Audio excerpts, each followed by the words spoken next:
All right, so let me do the intro. All right. Yep. Yeah, like I said, we're recording, so just cut it in one number. Welcome to. Oh shit. Oh, we got to keep that. All right, ready and. Welcome to Do It Yourself Music Appreciation, a show where three old friends, myself, Benny, and my brosifs from other mosifs, Gary and Dion, we sit down, chop it up, we, analyze, dissect, and appreciate a different album each week. Normally, we do our shared love, which is hip-hop, but every once in a while, we might surprise you with a different genre of music, keep it interesting. Fiona Apple. Yeah, man. This week, we're going to get into a deep dive of the album Vaudeville Villain by Viktor Vaughn, which is a alter ego of the enigmatic, amazing MFDOOM. And it's good to see you guys. Welcome back. Hell yeah. Happy New World Saturday. What's that? I mean, happy New World Saturday. Like the new norm? The new norm, yeah. Yeah. New normal, baby. Big normal. Big normal's coming for us. It's not even that new anymore. That's why I was like, exactly. what's going on? Yeah, that's just what it is. But yeah, had fun with this one. In my my deep dive into lyrics and listening and all that stuff, I sort of discovered a lot of things about sort of the character of Viktor Vaughn that I never really thought about before. Part of that was from a video that Ben shared with us. Ben, how'd you find that video? Well, tell us about that video first of all, and how'd you find it?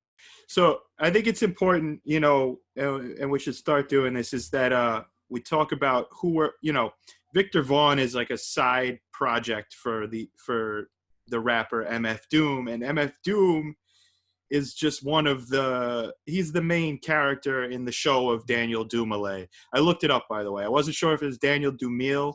No, it's Dumoulin. He says Dumoulin. it. He says it on a few tracks. Confirmed. Yeah. He pronounces it on a few different albums. So Daniel Dumoulin is this incredibly creative artist in hip hop, one of the greatest producers and my favorite rapper of all time.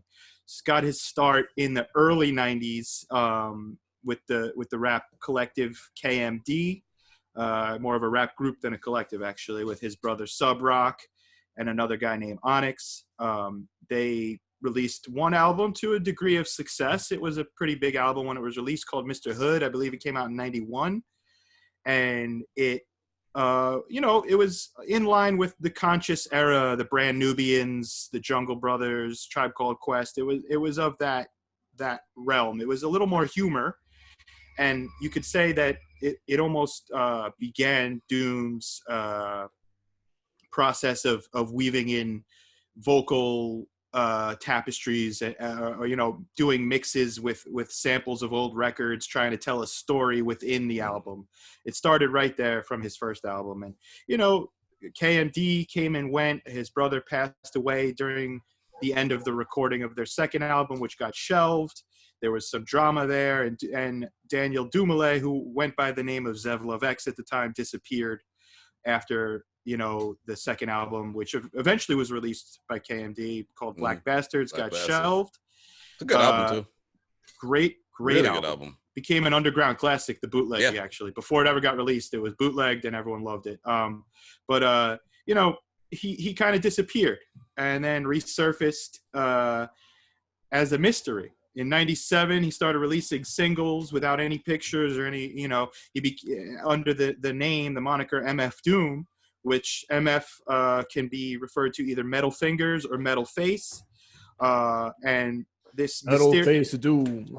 Exactly. And I think a lot of people didn't really know who he was. It took a while for the connection to be made that this was the guy who used to go by Zev Love X from KMD. He wore originally a stocking cap over his face, like a women's stocking, like a robber, exactly. When he would do freestyles or go to open mics, and eventually he started wearing a metal mask to block his face, and it was a conscious effort to keep his identity hidden and to not be the face of his music, but let his music speak for itself. And he goes into that. Correct me if I'm wrong, Ben. I didn't Yeah. get a chance to finish the entire interview. I just listened to this one part that we'll get into later. Sure. But correct me if I'm wrong, but I think part of his wearing that mask has to do with his brother's death, right? Like, I believe he disappeared for a second and then right. came back with the mask, right? And there's an interview on YouTube where it's a long interview. We should maybe, I don't know if we could post a link to this or whatever, but it's him at the Red Bull Studios being interviewed by another DJ about his whole career, and he goes into the meaning and the purpose behind hiding his identity behind the mask, and he says that a lot of it was being discouraged by the nature of where rap was going, that it was all about image, and he wanted to bring it back to, no, this is you pay attention to the music, not my face. You know what I mean? Yeah, he stayed true to that for 30 years. That's crazy. Yep. That's crazy. So like even Busta Rhymes, I mean, we talked about that in a couple episodes ago, where as much as we love Busta Rhymes, there was a little bit of a sellout there too. Look, no problem. You got to sell out. You got to sell out. You make your money. But Doom just never did that. He somehow found a way to. And for that reason, getting back into it, he came onto the scene in '97. No one knew who the hell he was.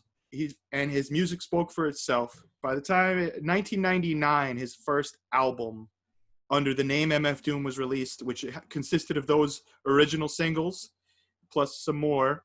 And it's called Operation Doomsday. To whoever's listening to this, if you haven't heard it, it is a seminal album in the world of hip hop music. Not even underground hip hop music. It is one of the most important records in hip hop music.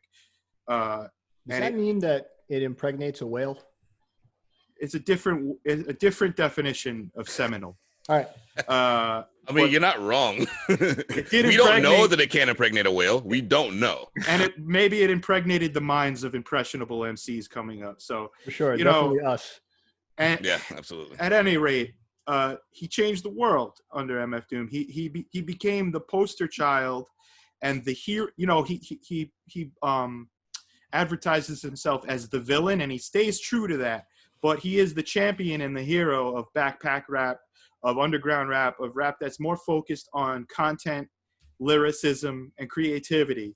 And it came in when he came onto the scene in '99 and really became, when that album hit, that was right at the cusp, not the cusp, the zenith of Bling, or like the beginning of Bling era. You had the Mace and Diddy shiny suit videos. You had, the topic of rap music became so much about what you had rather than who you're about, what you're about. It wasn't, the mainstream hip hop world became about bling, hoes, and money. That was really, if you think about 1999, you still had some great albums being released. Yeah. Obviously, there was the Method Man and Redmans of the era. There was, Wu-Tang solo projects. We're about to get the W by Wu-Tang. So there's still raw hip hop out there, but for the most part, it was right when rap was going truly image based and shallow in the mainstream. You know what I mean? Yeah, MF seems to be like, it shores up the idea of like substance over labels, or substance over image, I think, in every way. Mm-hmm. And he does it metaphorically, he does it in his in the content of his music, and he does it when he actually steps up and talks, right, as himself, which is really cool. He is the antithesis to the whole. He was the answer, in my opinion. Underground rap existed. Creative rap existed. Mm-hmm. Things that weren't down with the bling era existed. Mm-hmm. But he, to me, embodied the antithesis, to what was going on in commercial hip hop at the time. And it's such Pied Piper. Yeah, it was almost like a manifesto, that album, Operation Doomsday. Just this is how it should be done. No, this is real hip hop. You know what I mean? So at any rate, he became like an underground sensation, released, between 1999 and I'd say 2009, when Born Like This, the last Doom album, came out. He released consistent, incredible, groundbreaking music, and some of those albums have become undeniable hip hop classics, greatest albums in the history of music, not even hip hop.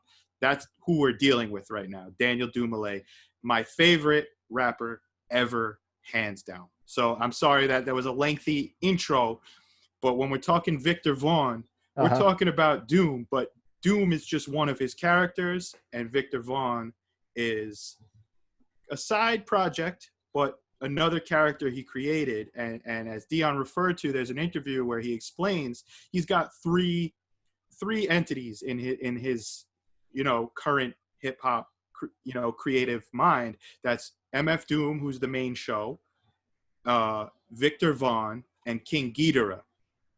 And I love the way he explains it. MFDOOM is kind of like he's more the old head, the one who's a little wiser. He sits back, he's the villain still, but he kicks game from a more wise, elder statesman standpoint. Where Viktor Vaughn is kind of he explains, he's like about 19, he's younger, he's just coming up in the game. And I think it's so incredible that he has the creative mind to separate two different consciousnesses. It's still a similar rhyme scheme approach, but the content, the lyrical content, comparatively between Viktor Vaughn and MFDOOM is very different. And I didn't really realize that until this deep dive listening to the album. You're absolutely right. The content, the flow is very similar. You're gonna have that classic MFDOOM flow, the classic like the general overarching quirky style approach. Yeah, exactly. But the content is pretty different, and it's from a much more street, guttural, visceral, angry standpoint, right? He's more gangster, for lack of a better term, on this album. He talks about mugging people, more juvenile gangster, juvenile, really. And both villains, but this is more of a street soldier villain than. In terms of chronology, what came first? I wonder how much it reflected his state of mind at the time. Like, did Doom come before Viktor Vaughn, or Viktor Vaughn come before Doom? So there's a good question. The chronology goes: MFDOOM came onto the scene as his reinvented self, right? He didn't want to be Zev. He didn't want to be connected to KMD. So he came on the scene as MFDOOM, this mysterious character. I think enigmatic is literally the best adjective. You know what I mean? Just a mystery. Like this, the man behind the mask. And then, he released an album called King Ghidorah, which he explains, by the way. King Ghidorah is a three-headed, godlike alien that Doom raps for him. I love that. He goes into that in the interview. So when you hear him rap on a King Ghidorah project, or when he mentions King Ghidorah, because he'll mention Ghidorah on other Doom records, that's King Ghidorah beaming his information down into Doom's brain to you know what I mean? So he speaks through Doom. That's such a sick, it's great, such a creative just thing. Thinking about, like, I'm not a musician, right? But I've dabbled, and we're all creative people. And when I think about the process of creating work and maybe writer's block and things like that, he bounces around between these things, and there are connected themes, but you could see him focusing on a King Ghidorah project, and then he thinks of something like, oh, this really relates to a thought I had 6 months ago, in the persona of Doom, right? And he will connect the dots. So you could kind of see how that train of thought might work, right? Just take a wild guess here. It's pretty cool. Like, I love that. You could listen to this. You could be in awe of how good the outcome is, and still kind of guess at what the creative process might be for this guy. It's really cool. I agree. It's brilliant. So it's Doom, his first Doom album.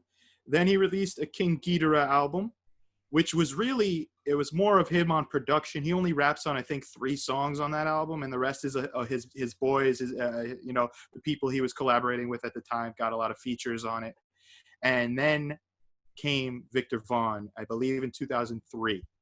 So it was 99, then 2002 was King Ghidorah, and then 2003, I believe, Viktor Vaughn was released. Right, Dion? Am I right about that? 3 is Viktor Vaughn, yeah. So 2003, and then just for so you understand, I think all of our favorite record is Food. I'm not sure, but soon after this came Food in 2004, and Mad Villainy, which is a collaboration with Doom and Madlib, which is considered his his magnum opus. Like most people consider that the pinnacle of his emceeing and a perfect project. Mad Villainy. Mad Villain, yeah. Yes. Yeah, that was all for actually. Yeah, you're right. That came out a year after this, and interesting. I'm looking at right. years. Yeah. So in a relatively short amount of time, he put out some of the greatest hip hop projects of all time, like right in a row. It was quick succession, huh? Yeah, he was incredibly what's the word? Oh, prolific in this time, and a million features. He was on it. You know, it was the hot ticket feature rapper and producer at this time. Kind of still is in a lot of ways, but yeah. Now it's more, if you manage to get Doom, it's a miracle. And yeah, like, oh my God, you got Doom. Gold, you know what I mean? Because and again, since this era, I'd say after 2009, when the last Doom album was released, it's almost like he just peeks his head and goes, "No, I'm still here, guys." But he hasn't really done, aside from an amazing full-length album with Czarface. I was just about to say, because like brilliant. But, you know, he hasn't done much since then. What about the instrumentals? Like, I love the Special Herbs. Special Herbs.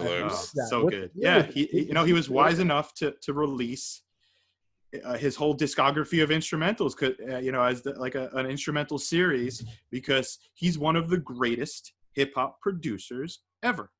His ability to flip and chop up old 80s samples, cartoons, and exactly, and old fucking, excuse my language, Fantastic Four cartoons. Just is that what it is? Just remarkable. He's Spider-Man. So actually, I'll go into that. I'll transition there. So Viktor Vaughn, it's heavily samples Spider-Man, and particularly at like 1 or 2 episodes. The Canon of Doom. Canon of Doom is a big one, which he also samples a lot in a bunch of songs. On that note, it's incredible. He came up with this character, Viktor Vaughn. Think about it this way: his character Doom is based on Doctor Doom, right? And Doctor Doom's original name was Viktor Von Doom. Yep, exactly. So that's why whenever you hear them sample the cartoon they're saying Viktor Von Doom, but they cut it off right after Doom. So Viktor Von. You know what I mean? It's like a quick snip. Yep.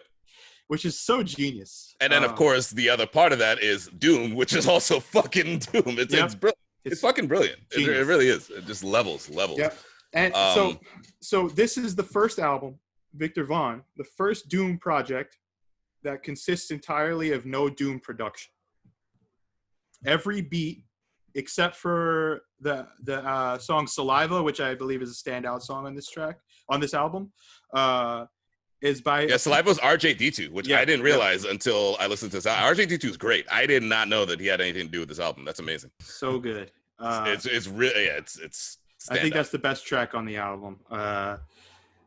So it's the first Doom project, and when I say Doom, right, I refer to Doom as, whenever I'm talking Victor or King Ghidorah, or Doom is Daniel Dumoulin. So I just get that out of. I'll call him Doom a lot on this record, just because he's a human being who, I admire the human behind the characters so much.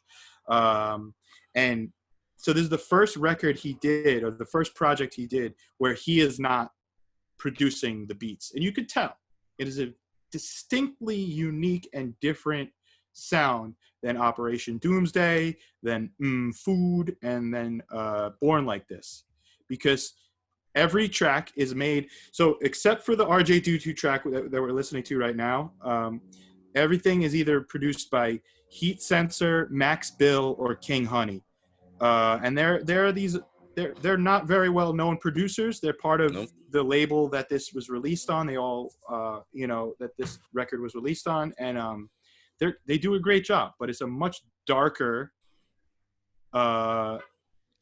more villainous sounding soundscape for him to rap over than the beats he makes. The beats he makes are more fun.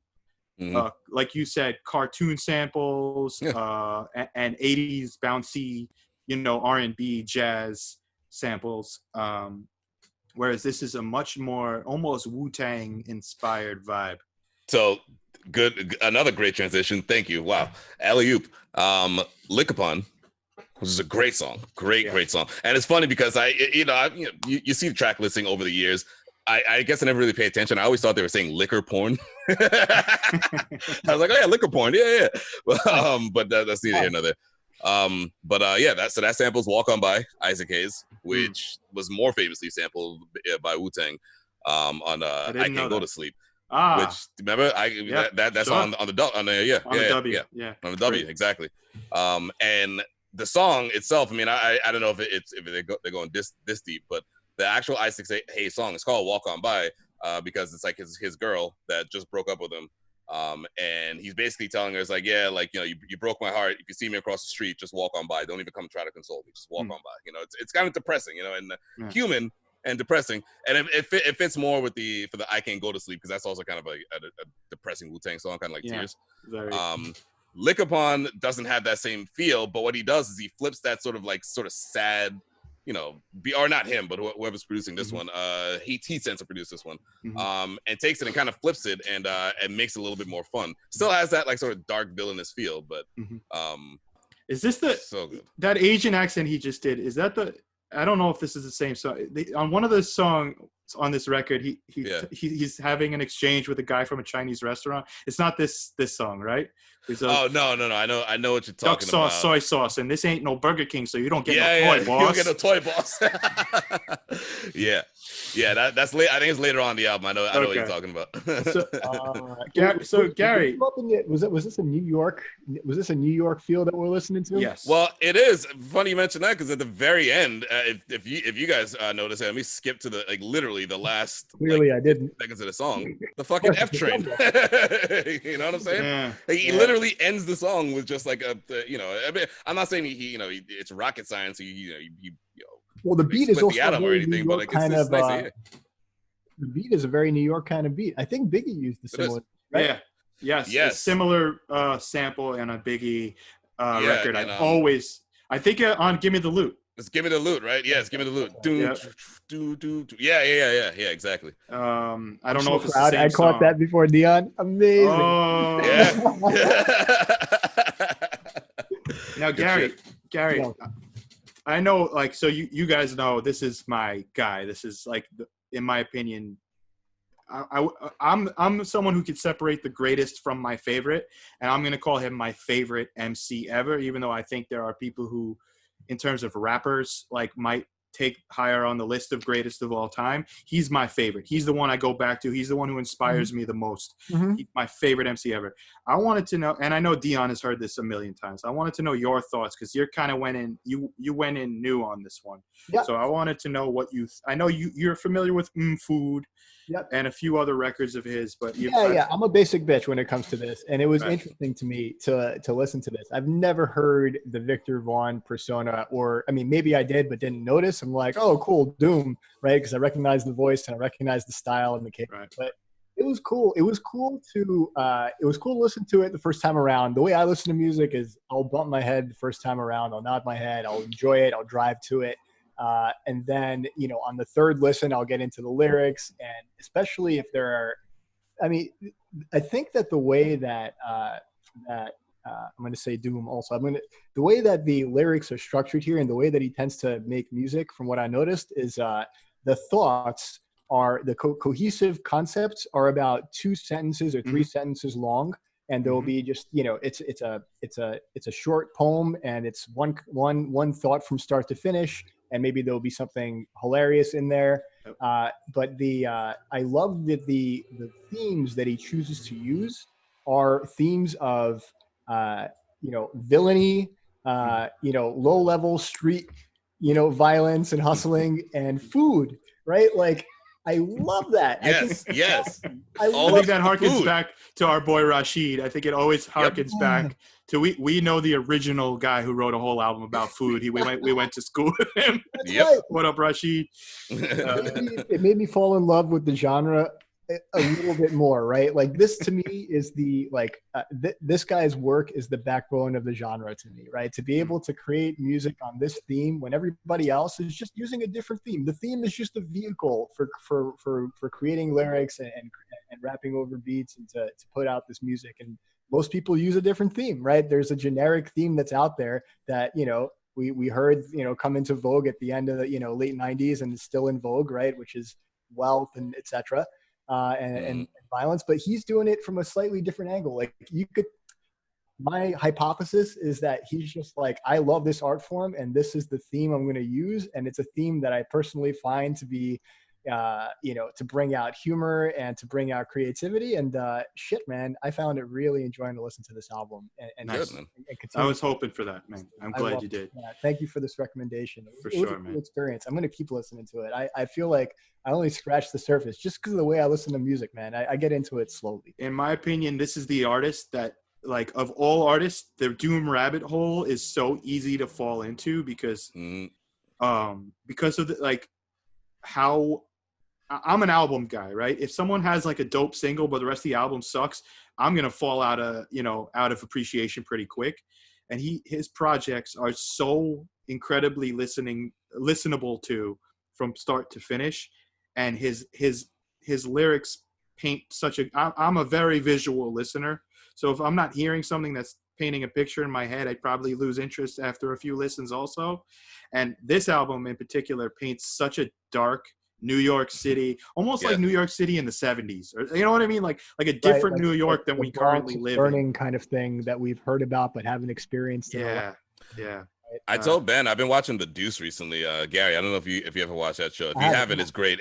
It's David Simon, guy who created The Wire. It's a very Wire feel to it, but it's a love letter to 70s New York, like that. It's called The Deuce because it's 42nd 40 Deuce, like it's all around 42nd Street and Times Square, like the gritty, like the hookers, the bars, the discotheques, the the brothels and shit. Like it's dope, and it's done in a very Wire way. But Ben, sorry, Gary, what you're saying, like how it gives you that like sort of New York gritty feel that we had some of that. Like, remember, we started high school in the 90s, guys. We're fucking old as shit. Oh yeah, dude. There were places.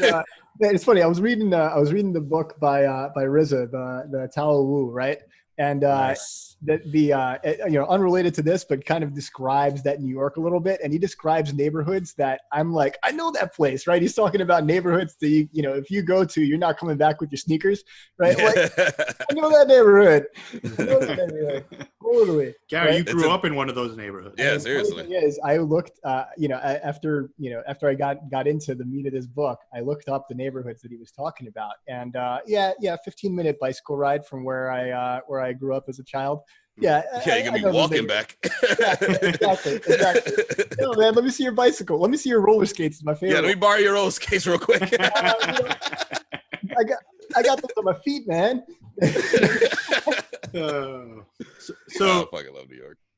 So let me try to form my thoughts before I just start speaking. But so the reason, right? I could go really in depth as to why that Doom is my favorite MC of all time, and I'll start by comparing him. So for me, rap is just like the rapper. Like a good rapper is like a good guitarist, right? I love guitar music. You guys know that. I love the Grateful Dead because of Jerry Garcia's playing. I love the blues because of what the artists like B.B. King and Freddie King, the way they express themselves through the phrasing of their music, right? I look at Doom as like an incredible blues guitarist. He's not going to veer off and do some crazy shreddy fast rap stuff. You know what I mean? Like sometimes the shredder, the fast rap choppers can almost be like a heavy metal Yngwie Malmsteen, like someone who's gonna just shred and you can't even comprehend the level of difficulty it takes, but it doesn't inspire me exactly. Right. You know what I mean? Where B.B. King had the same notes and the same phrasing and the same chord progressions throughout his whole career, but he'll make me cry when I listen to it because it's beautiful. You know what I mean? So Doom has a very I'd say right around now in his career, 2003, he developed the Doom flow. Operation Doomsday was a little more all over the place and more rooted in the 90s than what he became later on in terms of flow and approach. But he started to get a few pockets, and by pockets I mean where his rhymes land in the 4/4 beat of the song, right? So these awkward, I call them awkward pockets. They work perfectly, but they're not how most people would put the rhymes in, right? It's his own unique musical phrasing. Benny, example. Come on. Okay, so the one that always comes to my mind is he'll, on so many of his songs, he'll start the rap a beat after the one. So he'll like, it's like halfway through the bar, he'll start the bar. So like, actually GMC is a perfect example of this, because he does this the entire, like, Ben, I just to piggyback what you're saying, he does this, like, he'll inject this kind of style every now and then, maybe for like 4 bars, and then switch to another style in a lot of songs. In GMC, he does what you're talking about the entire song, and it's some of the most complex like flow I've ever heard. Like so that, so I spent yesterday, like, I mean, like, with like the deep dive, whatever, I probably listened to the song about 5 times in a row, just like trying to figure out, like, I was trying to put like a math formula to it. It's like, all right, what exactly is he going for? I'm like, all right, it seems like he, like, the beat itself, that one kick with the triangle is like, that in itself is like a rhyme, right? So like he's taking half a bar and he's using that, taking the other half of that same bar, putting lyrics, and then putting the next whole bar. I was like Charlie with the fucking with the chart in the background, like trying to figure out the conformance and shit. I could not figure it out. It was just some of the most complex flow that I've ever heard. But his voice is a percussive instrument. It's another percussive instrument in the song. There's a school of thought in musicianship, right? Where, again, this is not, I'm not talking rap here, but it's the notes you don't play that make your voice yours, right? It's where you don't choose to play the note that makes the phrasing your own, right? So Doom is the fucking king of that shit, right? So the lines that I have most in my head are from another album, so I'll just, like, I know them like perfectly, but like, so this is not it's a very politically incorrect song called Batty Boys, which is on Born Like This. But just real quick, I'm not even gonna get into what the song's about, but so the beat comes in, and then halfway through, it's beat, it's like a leotard fest. How it got started is any retard's guess, right? So he starts it halfway through the first measure, and he does that a lot. And what it serves the song so well, because it gives you a minute to catch up, right? And it's like, I'm gonna drop something, and then I'm gonna rhyme finish that measure, and then finish the bar in full, and it adds this breath that that isn't there. Most people, they find the flow and they'll rock to the flow, but they really don't consider where not to put it. Where he puts so much thought into where not to rhyme, that and he does that. He plays games with the listener too. It's like playing with negative space from a print artist or a drawing artist, a painting. And another thing that he does is he plays games with the listener. He wants to keep you surprised, even though he'll have he has about 4 or 5 of the same rhyme patterns that he keeps going back to. Sometimes he'll surprise you, right, with newer rhyme schemes, but a lot of his patterns, where the rhyme lands is going to be the same. But one thing he'll also do to play with the listener is he'll say a whole bar, and then where he's about to say the thing you think he's going to say, he's going to pause, right? So like again, on Born Like This, she had her 5 fingers around the head of my, and you think he's about to say dick, and then he lets a whole measure go by, and like something happens like in the beat, and he goes, Bick, now give me my pen back. You know what I mean? Like, he likes to keep you guessing and surprise you and keep you like, oh man, you know what I mean? So he's so. When we say Born This Way, I'm surprised. Born Like This, I think of Born This Way, and that's Lady Gaga. Lady Gaga. Born Like This is a point. It's a very underrated Doom album. It's a great album. The last full length he put out. Besides his flow, his voice is just fucking cool, man. It's cool because of its, it's not a very clean sound, right? It's not not at all. Sound. It sounds like, and the fun, I can't picture his face as he's doing it, right? And in my no mind, one can. He wears a mask all the time. I always picture him wearing a metal mask. You know what I mean? But no, Gary, you're right though. His voice, it's almost like, I mean, granted, this person's not a rapper, but like DJ Premier's voice. DJ Premier's got a very, very unique, just raspy voice. You always know like Preem's voice whenever he speaks up. But on that note, right? One thing, and on the note of his voice, right? One thing he's super conscious of, and one thing he puts so much effort into is you'll rarely ever hear him rap aggressively. He's never yelling. It's always like the boss Yeah. The villain sitting in his throne, not worried. He's not trying to scare you, right? He's not trying to be like, I am being so aggressive with my voice. No, he's just going to spit some villainous game in your ear in a very relaxed, laid back, almost like he just smoked a blunt and listen, you know, you That's better right, listen that's to right. this. That's you know right. what I mean? I Quiet. picture, like if I'm right next to him, I expect his breath to smell a little bit like liquor, right? Or something like that. He sounds drunk a lot. He does. And I don't think I don't know if he actually is or not. Probably he's not. But like, you know, he talks about it in another album. I forget which, probably the famous one we're talking about. But he has a line. He says, he's describing a girl, and he's like, she's got a sexy voice, sound like Jazzy Joyce, right? And it's that's from Operation Doomsday. That's right, from Doomsday. And you know, when I'm picturing this, and he also talks about like he talks about, you know, somebody having a gap in their teeth and spitting between the gap in their teeth, right? Like these are all characteristics. I've never seen his face, but like very well, yeah, he very well might have like gaps in his teeth. He probably spits when he raps, and like these are the things literally for real, yeah. Right? Because it is a gritty voice. It's not like a very clean cut, clean shaven kind of voice. I can't imagine that the teeth are perfectly in line and like whatever. It's just, you know, there's a grittiness to it that's, I'm sure, intentional, and that's awesome. That's very unique. It's very his, and it's just if you hear it, you know you're hearing Doom.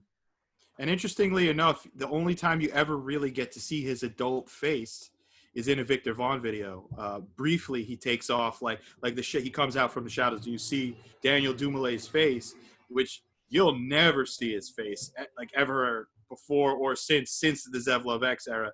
And I think, you know, just real quickly getting back to the mask, I think it allows him to walk through the streets, you know, without the mask on. And I don't know, even hip hop heads might not recognize it. You know what I mean? Like, well, so hell yeah. Like, you have to be a real Doom masturbator to have seen that video and remember that one appearance and then recognize like a split second on the street. And he's counting on that, right? There aren't many of those people. That's cool. Yeah, I think he doesn't want to be famous. I think he wants his music to speak for itself, and I think he loves how highly regarded his music is, but he's not looking to be a celebrity. I love that about him. It goes back to a point he made in that YouTube interview that we were talking about earlier, right? When he was getting started, right? And I guess the interviewer asked him like, "Oh, you were part of a crew. You were part of a graffiti crew, right?" And he's like, "Graffiti crew? What the hell's a graffiti crew? We did some graffiti shit, right? It's just some shit we did, right? It's not a graffiti crew." And you know, it's like we were like when we were like, you know, growing up, when we were coming up, it's like we weren't a skateboard crew. We we're just fucking, you know, we skateboarded. We happened to skateboard. You know, a bunch of semi-villainous shit, and got in trouble, and that's just some shit we did. We weren't there no labels. It's just some shit we did. Yeah, that's fair, for sure. All yeah. So getting back into his, like, so we tackled his interesting rhyme schemes, which you could do a 2-hour seminar on his rhyme schemes. Just to finish up real quick about that with GMC, my only last thought about GMC specifically with that flow, I ultimately came to the realization it's kind of told, if you listen to it again, think of it as told like a telegram, right? And each time he does that sort of like half bar, beat settle before he gets into it or whatever. Each one of those is in itself like a mini, not story, but like if you look at it, like, so the rest of this album, a lot of it is story, like almost story, and like everything has to do with each other.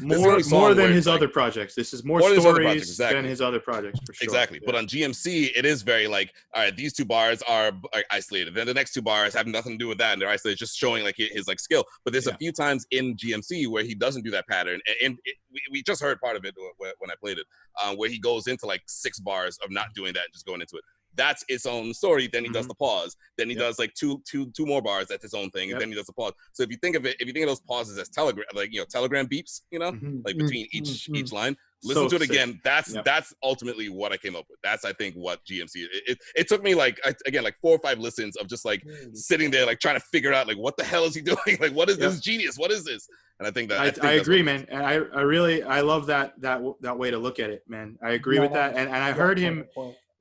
There was another interview a long time. I can't really locate it, but there's another interview where he explains that style of his, where he'll do a thought and then a completely another thought, and that, you know, with those pauses. And what he said was, oh, he does talk about this. He talks about it, not interesting. In the, okay. Yeah. So I couldn't find the interview, but I heard him say this once, and I thought it was such a cool way to look at it. He almost looks at it as like a conversation with himself. So like, you know, he'll say something, and then the pause, and then he'll say, "It's like this." You know what I mean? And then even if it doesn't really make sense, even if the conversation isn't about one topic, it's almost like a conversation within his own head, two thought processes bouncing off of each other, and rather than one man's take on something. It's all, you know, it's like this. It's like this. This also, you know what I mean? It's like a way to separate it, a way to keep the listener interested. You know. Whatever, and keeping it relative within itself too, like not like, you know, he's not just saying like, oh, this is a bunch of random thoughts. It's like, it kind of is, but here's my explanation, you know, like it's like, it makes sense to me, and that's all that really fucking matters, you know. And you're not going to get essays from Doom. You're not going to get songs that have a strong political message or a moral to them for the most part with Doom. What you're going to get is fractured thoughts, right? It's stream of consciousness, in my opinion. You know, blunt smoke, stream of consciousness poetry that happens to be pretty profound when you break it up into separate sections. Right. There's on another album, he has a line that says, "One man's waist is another man's soap. Son's fan base know the brother man's dope." Every single word of those, of those two sentences rhymes with each other, except for maybe one of the middle words, right? So that's another thing that Doom is really admired for, is they call it, one of the technical terms is internal rhymes, where more than the end of the sentence rhymes with the previous sentence. And his internal rhymes are so symmetrical, right? It's one man's waist is another man's soap. Son's fan base know the brother man's dope. Every syllable except for the middle syllable rhymes with each other. So like, he has one on this album that is exactly like that. It actually, I think it ends the album. It's on the last track. It's on Change the Beat. And I think it's either the last two bars or like towards the end of the song. Let me pull up Genius. Oh, what? Oh, you got it? No, I got it right there. Oh, okay, pal, pay him like PayPal so we could be A-okay, not okay Corral. So it's like, what? Again, okay, pal, pay him like PayPal so we could be okay, not okay Corral. That's okay Corral, right meaning shooting each other up cowboy style. Pay me, so you know, and that's again getting back into why he's my favorite rapper ever, right? He will give you a basic thought, but say it in a complicated enough way that you have to be like, wait, okay, so okay, pal, PayPal, so we don't be okay Corral. Oh, you're never just gonna hear him say something. You're gonna have to, remove, you're gonna have to like peel back the layers and actually do the math in your head. And I love that. On another album, he'll say, is they rhymers or stripping males? He's talking about rappers that he doesn't like. Are they rhymers or stripping males? Out of work jerks since they shut down Chippendales. You know what I mean? I remember that line. It's a great line. And it sounds so good. It sounds so good coming from some guy who is just like spitting at the microphone, right? Like with his unique voice, not trying to sound like anything else. Knows exactly how he wants to sound. It's like he never sacrifices his vision for anything. You know what I mean? His approach is, I am gonna be me till the day I die. If I would be shocked. I would be so shocked if he ever put out anything that sounded like it was trying to be spun on the radio. It's not in him. I agree. You know what I mean? A piece of me would die inside if that happened. Well, and I would want to hear it. And I mean, chances are, right, there would be something about it that, as Cool Keith would say, a little twist. I mean, he makes songs that could be like Bomb Throne. I mean, granted, that's Czarface featuring MFDOOM, but that's something he's on. Like the song Bomb Throne could easily be a radio hit. That beat slaps. The beat could be on a hit song, but the lyrics on all three of those guys is way too raw and way too inaccessible. It's You know like what I mean? it's like when RZA in the Wu-Tang show, when he was like doing like the rhyme about like the old, like, you know, the baby being born like through the fallopian Yeah. tubes and shit like that, Yeah, and the yeah. audience didn't get it, and like, yo, Yeah. they're just not ready for it yet. Yeah. You know, like That was sick. Oh Mhm. man. So yeah, go ahead. no, I mean, I could literally verbally, you know, talk. I could give this man accolades and appreciation at length and at nauseum. So I would love to hear your take on it, Dion. Like, I actually I want to turn to something a little again, going back to him, like, you know, saying that Viktor Vaughn is the younger, you know, like the youth, like he is the young version of himself or whatever. So I went into, like, you know, my like lyric, you know, sort of dive with that lens, and he's absolutely right. So there's a few songs. Okay, so I want to start with a few examples of things from this album that, like, you know, like from, like, you know, obviously this is him being juvenile, to like the last one where I'm gonna blow your mind and be like, oh shit, I didn't think of that. So Never Dead, the song Never Dead, right? Yeah. the roach is never dead. I'll play that in the background. Yeah. And that's such a great. How many times have we said that while smoking a joint? You know what I mean? Like, it's not dead yet. Yep. The song, part of the song is at the end of the day, is about him as a fucking high school kid, and his boy steals his Donkey Kong video game out of his locker. So him and his other boy go and get some like voodoo magic to put it under the kid's bed so they can turn back time so he can get his video game back the next day. Like, you cannot get more juvenile than that. Like, that's a fucking kid. That's a kid. It's great. That's a long concept to express Yep. in a typical MFDOOM song, right? It's like he doesn't really tell a cohesive tale from start to finish unless he could do it in 3 sentences, right? Right.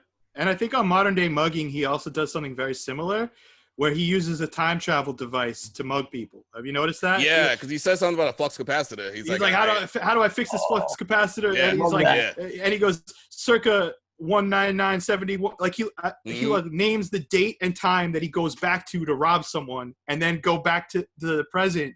I think that's Modern Day Mugging. I'm pretty sure it's Modern Day Mugging. Modern Day Mugging, which in itself is great. I mean, obviously that reminded me of what you call it, Edon. It's almost like Give Me the Loot and Edon. What's Run That Shit? Run That Shit. Yeah, exactly. Run That Shit. With a supervillain twist. Yeah, kind of. And not only is it a supervillain twist in this, but it also has a double twist at the end. First of all, the entire time, I don't know if you guys realize, but the entire time he's robbing people in that song, he's got a gun with no bullets. So like the whole time he's got no bullets. He says it towards the beginning of the song. It's like, this is how you rob people. First of all, you don't need bullets. Like, blah blah blah. But then by the end, what happens is that he tries to rob this old lady because she's coming out of a liquor store, and he thinks that she has a bunch of money, but it turns out she's got the fucking heater on her too, and shoots him. Yeah, it's basically like the tale of the story is like, or beyond the moral of the story is like, yo, don't underestimate some old ladies. Like they may be packing heat too. Yep. Okay, you know, he's like, that shit just barely missed my camouflage. So sick. But that again, so again, going back to his like, juvenile, like, you know, only a kid would think to rob a fucking old lady, right? I mean, come on. Like, That's right. That's like some despicable shit that you regret when you're older, right? But you don't know it when you're young. Exactly. Lactose and lecithin. The whole thing is about a bad coke deal, right? Mm-hmm. And if you listen again towards the end of the song, like as the audience member, you can clearly see that, yo, like this is a stupid idea. Like they're gonna rip you off. Like, what are you doing? But he does the deal, and it turns out that it's mixed in like lactose and lecithin are two things that mix it are cutting agents for coke. Mm. And he finds out he gets like 14 kilos, and it's like 90% like lactate. So he's like, oh shit, I gotta go back and, like, you know, I gotta shoot these guys, blah blah blah. It's like, yo, no, they already ripped you off, dude. Like you're a fucking kid. Like you don't know what the fuck you're talking about. Let Me Watch. Great track. Which actually, and track. I didn't realize this, but like looking in Genius, apparently he has a feature with a female artist in the second half of every album. Every album. It's interesting. Every one of his his projects, except for his like collabs with I think Danger Doom doesn't have that one. Makes sense. Yeah, Danger Doom. Yeah, his projects have a female artist or a singer. Well, Doomsday doesn't. It has, but she sings. Right, he has someone singing hooks. Right. Yeah. It's right. Vaudeville Villain is this. Let Me Watch. Mad Villainy, actually. The song I. Food. Guinnesses. Mm-hmm. Yeah, that's right. There is that female rapper in Guinness's. And Born Like This has Still Dope. Still Dope. Yeah. And then I don't know what's Key to the Cuffs. Actually, I don't know that. That's the JJ Doom record. That's JJ Doom, right? Okay, 2012. Yeah, Winter Blues, right? Yeah. But again, the third example, that one is like, yo, this is the kid. He's good. He's got this chick, like she's ready to go. Like, yeah, like her parents are home. And actually, this is another thing to make you like. It sort of makes you feel better about Doom, because like at first it seems like it's just like fucking old ass man creeping on the right. high school That sounded creepy but then, at first until I it learned. sounded creepy, but then you realize like, oh no, he's probably like 16, 17, 18 years old. So that's actually this is fine. But like he's got it in the bag, and then he says that one thing, just calls her a hoe. She goes, oh no, you didn't. No, you did, exactly. And even after that, he's still like his like juvenile, his like let me watch kid brain. He thinks he's still good. He's like, oh yeah, I fucked it up. Maybe I can still watch it. Yo, can I still watch it? Yo, she goes, I'd rather forgive me for the vulgarity, but I'd rather masturbate than fuck with Vic Vaughn. Yep, and he goes, let me watch. Let me watch. And that's the title of the song. So the title of the song is like just showing his, just his youth, and his naivety. But the biggest example, I think, is on the song Dead Mouse.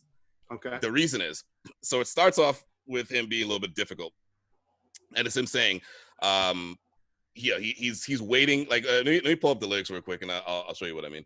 Mm-hmm. But he's like waiting for the beat to drop. He's like, yo, I don't rhyme until the beat's here. Like, don't talk to me until the beat's here, right? So it starts off with him just like being like, he just like any young artist that you hear of. It's like, yo, I'm gonna be a diva. Like, y'all only pay me to rhyme with the beats at. Like, I'm not gonna do this artist shit or whatever. Like, this is what you pay me for, right? Like a young whippersnapper. And then even at the end of the first verse, he stops rapping in the middle of the bar because the drum cuts out. So he's continuing that juvenile thing, whatever. So basically, ultimately, it comes down to, I think, the line in this song, which we heard already, where he goes, y'all pay for V flowing to the beat. Now, I break that down like this. And we talked about this earlier. A lot of what Doom is known for in general, for all his rhymes, is not rhyming on the beat, right? Like in all his try, like that's what makes him like sort of unique. So V is like, I feel like it's just him sort of being rebellious, like any mentor-mentee relationship. I mean, Obi-Wan and Anakin, same thing. Like they just trying to go the opposite of what their mentor is doing. So like that's like the ultimate thing of what I'm saying about his like sort of just like young nature. It's like, yo, I know Doom is like the older version of me, and this is how he does it, and I know that shit's great, but fuck that motherfucker. Like I'm here on my own. I'm 17 years old. I can do my own thing. Like I ain't rapping over this bullshit. I'm only rapping over the drums, and I'm rapping my way. You know what I mean? Yeah, so that's what that one line, y'all pay for V flowing to the beat, specifically is like a fuck you to Doom or Ghidorah or any of the other personalities. Just him being a young asshole.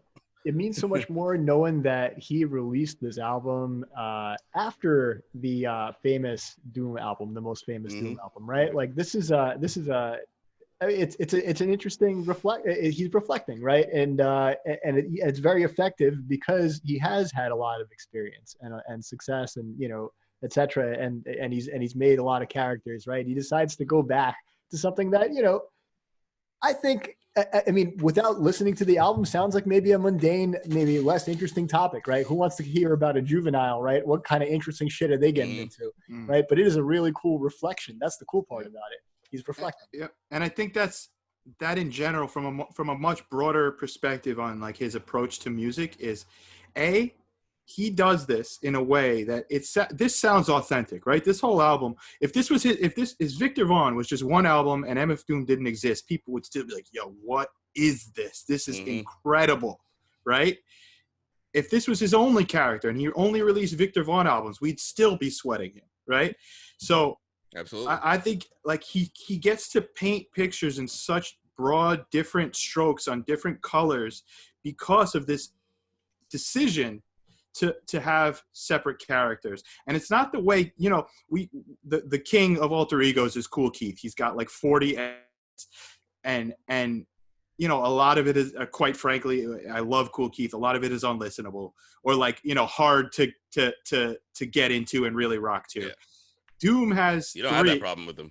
We'll discover the brilliant. I was gonna say you don't have that problem with Doom, right? No, Doom has 3 states of mind which he raps from: the godlike character that beams down through Doom, the old head villain that is Doom, and the young buck you know, who's more about, you know, more ignorant, let's put it for lack of a better term, someone who's more about, you know, being disruptive and violent in Viktor Vaughn. And it gives him so many different angles to walk down. So you can't be like, oh, this isn't Doom. You know, it's Viktor. And I would even go take one further, that later on in his career, maybe he's rhyming as Viktor on some Doom records when he's getting a little more violent or a little more, you know, hostile. And I think that in hip hop especially, right, there's always this topic of, are they being real, right? Hip hop, for some reason, it's the only genre of music where if someone's talking about violence, for some reason, hip hop's the only one that they have to have actually experienced some form of street life if they're going to rap about it. They almost like, it's almost like a credential you have to have if you're going to rap about, you know, for lack of a better term, thuggery, like stuff that takes place in the street, something that is violent, drug related, right? Like if you haven't done it, then you're labeled as a fraud. Whereas every other genre of music, you have cowboy songs where they, you know, like country songs where people talk about riding horses and robbing. You know, there's a song called Me and My Uncle. The Dead didn't write it, but the Grateful Dead always sang it. It's about a guy and his uncle robbing a card game, you know, but no one goes, did the writer of that song actually rob a card game? You know what I mean? Did they actually, you know, stick people up and shoot people? No, but for some reason, hip hop, that identity, right? If you're talking about violence, you had to have lived it. Well, because I got a hypothesis about this, Benny. After you finish your point, man, I'm sorry. Yeah, no, it's okay. So real quick, I think Doom is like almost like, it's like, no, man, it's just like his point in all of this is like, you know, it's just artistic expression. And I'm going to put different faces to the different names and different subject matters to the different names of the people I release music, you know, the different monikers, the different alter egos, because it's not about truth. It's about art. You know what I mean? Art in itself is it's like what you're feeling. You didn't have to experience it to write about it. And you didn't have to experience it to be labeled authentic. Well, it's escapism, right? Like and it's vicarious experience for people, right? Like when you're listening to something that is totally alien to you, right? As like, you know, you hear suburban kids bumping, you know, Biggie Smalls, right? That kind of thing. You know, give me the loot, right? It's they never experienced, a lot of people that never experienced, you know, getting robbed or robbing somebody or having, you know, needing to, you know, take something in order for sustenance, that kind of shit. But you know, it helps when it's authentic, right? Because then you're feeling like, all right, I'm getting the knowledge that I'm getting from this, the movie that I'm watching in my head, and my only experience of this is somewhat grounded in reality. That helps. Perfect example being Wu-Tang, right? Their whole sonic or lyrical landscape is based on experience, right? It really is. I'm sure a lot of it is exaggerated. Yeah. I'm sure a lot of it is made up, but it's based on the very real fact that the majority of them sold drugs in the projects of Staten Island and dealt with the subject matters they rap about. And it feels authentic listening to it, but it doesn't make someone rapping about, you know what I mean? Like I always bring it back to, you know, go ahead, D. Go ahead. No, I was just gonna say, I think for like my like sort of theory on it, it makes sense to me because it's like this hip hop, and I mean this is a whole bigger like subject matter, but hip hop and a lot of other things, especially in Black culture, has been just like, you know, exploited horribly for by a lot of other groups. And hip hop, you know, as we all know, in the 90s is one of those things. You know, started in the early 90s and everything like that, but, yeah, it started to get more mainstream. So I think, you know, people wanting more, like, you know, you wanting you to be authentic is almost like are you real, or are you just in this, like, you know, make money off of us, like people have been doing for like fucking hundreds of years off our backs, you know what I mean? Like, so that's why I think it's important for a lot of these artists to, like, you know, to, yeah, even if it's like sort of secret fake, like for them to have that backstory, like 50 Cent getting shot 9 times. There's a lot of rumors that like he set that shit up, like to boost his credit. No, seriously, like there's a lot of people that are like, yo, he didn't get robbed. Like he paid someone to shoot him, you know, a bunch so that he can have that sort of thing in his past. And like just the fact that, like, you know, someone would even think to want to do that, and I mean, for him it worked, but like, to go to that extreme level just to be, you know, to prove that you're real again, I think it just speaks to, like, yo, like people are just tired of like outsiders coming and, you know, sort of stealing the shit and like not being grateful. Like, on that note, you know what I mean? Like, does that make sense? For argument's sake, would you, or to play devil's advocate, would you consider, because I really don't think Doom experienced these things, I don't think he did. on Viktor Vaughn's record. Would you consider this inauthentic, or would you consider it like, like fake? Oh no. No. So I think that's partially because of again, it's a character he's playing, but at the same time, I'm also like, I'm not necessarily saying this is what I think. I just like hip hop is hip hop, but I'm just saying like this is a justification for why people always like they wanted that real. Like I get it why they want it. Like they're tired of the fucking fake bullshit. I think hip hop music more than anything is like wrestling. You know what I mean? It's a lot. Yeah. You know what I mean? It's this. Oh yeah. I think it's like professional wrestling, and I don't mean it as an insult. You know what I mean? But especially this dude in a mask, totally right. I mean, and even beyond that, I think even people who claim to be what they are in hip hop, like it's okay. You could be an amazing rapper and talk about violent things. If I found out you never robbed someone, I'm still gonna. If you're amazing at rapping and the stories you're telling are captivating, I'm still gonna love it. Well, that's you, and that's not like there's a lot of people that aren't like that. They'll find out and be like, oh, really? Okay, no, I'm not fucking with that dude no more. You know what I mean? And an epiphany for me was like watching the documentary of how a lot of these genres got started on different coasts, right? The hip hop documentary on Netflix we were talking about. I think it's called Hip Hop Evolution. That's right. That's right. And like what became apparent to me was like the artists that I love listening to that are rapping about this violent subject matter were more like they were the artistic kids in a group that maybe was involved in some of this stuff, but like they weren't necessarily the violent one, right? They were the artistic, brilliant kid that was part of that crew, right? Sure. That kind of put it into a format that people can ingest, right? Yeah. Yo, good way to look at it. You unlocked something for me when you were talking earlier. I think you were saying that listening to this album specifically kind of put you right back into Brooklyn, hearing the train, and like it was visceral. And this is what makes this album stand apart from other Doom albums for me. And I'm a Doom novice, right? Like I said, I'm a basic bitch. But like when I listen to Food, I'm seeing a cartoon in the back of my head, right? Totally. It's a cartoon. Exactly. But this was a movie, right? Yep. I'm seeing Brooklyn in the evening. I'm seeing the Brooklyn that maybe I grew up in and before, right? It's a glorious movie. Brooklyn. Really? Yeah. Right? Oh, absolutely. Yeah. Coney Island's like 5,200 miles from here. Oh, yeah, man, totally agree. Totally fucking agree. This is a powerful album. It really is. Someone like me I'm a very visual listener. It pays off to like close your eyes and listen. You know what I mean? You're going to get a dark, gritty picture in your head, so this, I think we talked plenty about it. You want to do last licks? Just a couple other notes on a few tracks. Go ahead. Mr. Clean. It's clearly an homage to his brother Sub Rock, which is kind of dope. So check that out again if you didn't realize that. I did not. It's if you really listen to the lyrics, like the entire thing start to finish is just it's about him. It's just painting a picture of his brother. I mean, he clearly loved the dude. Change the Beat is probably my favorite or probably the best pure hip hop song, even though like it starts off weird with like the raindrops for half the track, and they consider that part of one of the. I think it was a secret track when it was a CD. I believe this was a secret track. That makes sense because it's called Untitled. It says Untitled / Change the Beat.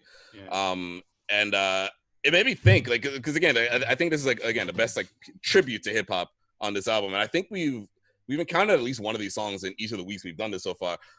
Just something to think about moving forward. Is that something that I'm not gonna say every hip hop album, but every hip hop album by an artist that is considered a true MC or whatever, is that something that everyone has in their album? Like at least one song that they dedicate to being this is my I think it's bars. I think at least maybe not every album, but I think all of the artists we love, or at least most of the artists we love. I know Nas has done it several times. Yeah, I know that's what I mean. Yeah, Jay-Z has done it. I know that if you're a certain caliber, you're probably gonna or type of MC, you're probably gonna end up doing that at some point in your career. Exactly.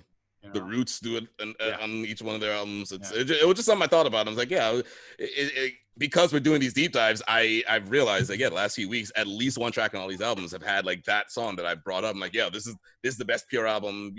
I'm sorry, the best pure hip hop song of the album on this week. And this is so it just made me think about that. Let's see, the title track it does have a very it's very good. The beat is it was funny. I had this like a sort of an epiphany. It's like a very 1920s Hollywood kind of like with that like sort of like the phonogram, I guess, sound to it or whatever. And then it made me realize like, oh, what does that sound like? Oh, vaudeville, right? Vaudeville Villain. This makes sense. That's why. Listen to the title track again and have that sort of have that audio lens of it being sort of like 20s 30s Hollywood, like with those I could picture that like a Humphrey Bogart movie or something like that. Yo, just that first verse, he references Horshack. Do you know who Horshack is? No. He's I know that name. He's a character from Welcome Back, Kotter, of like a sitcom in the 70s. He's a Puerto Rican Jew. You know what I mean? And that's why I caramba. That's my number. One dry summer, as far as I remember. Oh man! And then he goes doing 80 down the Van Wyck and on horseback. On horseback. Dude, he's so creative and so like, you know what I mean? Like when he dropped in '99, he was such a breath of fresh air. You don't have to be image-based. You don't have to talk about how rich you are and how successful you are and how many bitches you bag in order to be a highly regarded rapper. Matter of fact, like especially with the like how many girls you get, like there's literally a track on this about him like striking out horribly. Yep. trying to get with a girl. Like it's great. Like, he keeps it real. That's so relatable, man. For me, that was really relatable. That took me back to being an overconfident dickhead, right? With not enough empathy and and just making all kinds of just like cringeworthy mistakes. People, right? Like totally so relatable, right? When we were younger, did that shit all the time, right? Yeah. Many regrets.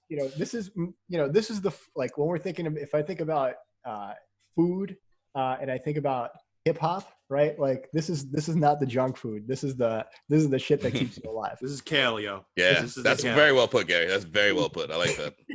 I really like that. Food, baby.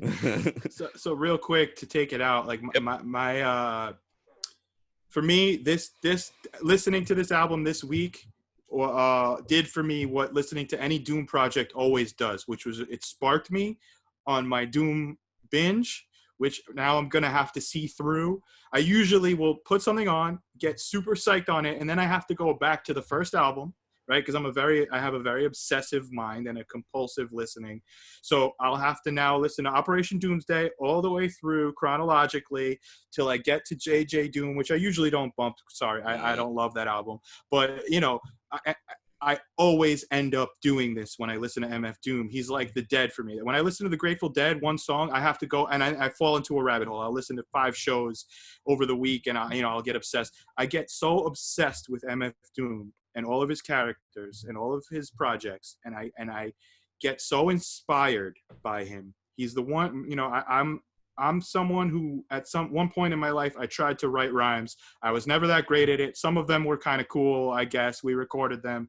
But I think from the perspective, all 3 of us have tried to write rhymes. And I could say that he's one of those MCs that after you've tried and attempted to write a rhyme, that you can appreciate even more, like, oh my God, like the mastery behind the pen is remarkable. I could never do that in a million years. At any rate, this album is a classic, and it's not his most classic, and I think every one of his albums deserves our full analysis and attention, quite frankly. I love his stuff. He's my favorite MC ever, and this album is such a departure from the rest of his cartoonish work, but still so fucking good. That's my take on it. Yeah, I got to say, if we didn't have an assignment, to listen to Fiona Apple for this week, then I would be bumping this for another week or 2 for sure. For sure, man. And Dion, you want to take us out and let us know what we're going to be listening to next week? Yeah, so I think for next week we're gonna switch gears. I mean, the last few weeks we've done artists that all of us have a sort of personal connection with. Like we've grown up loving, absolutely loving. Sort of it's in a hip hop lexicon for all of us. Kanye is an artist that I've always liked as an artist. I always thought he's incredibly talented. He's just kind of batshit insane. And he's getting crazier and crazier by the by the day. However, his album Late Registration is one of my favorite albums of all time. Gary, I know you listened to it a little bit. I bumped it a lot in college. And Ben, I've been trying to get you to listen to this album for about 15 years now. That's what I'm gonna choose. I really think you're gonna like it. I would say I would say go into it with an open mind, but I don't even think you have to. I think it's that good. Like you just give it a listen. But that's the album I'm going with. Kanye West, Late Registration, which is from I believe 2004, if I'm not mistaken. Maybe 05. It's gonna be a fun week. It's gonna be a fun week. I'm looking forward to this week. Hey, my mind is open, and I can't wait to talk about it next week, guys. Okay, man. Right. So you've been listening to Do It Yourself Music Appreciation. Hope you enjoyed it, and we'll see you next time.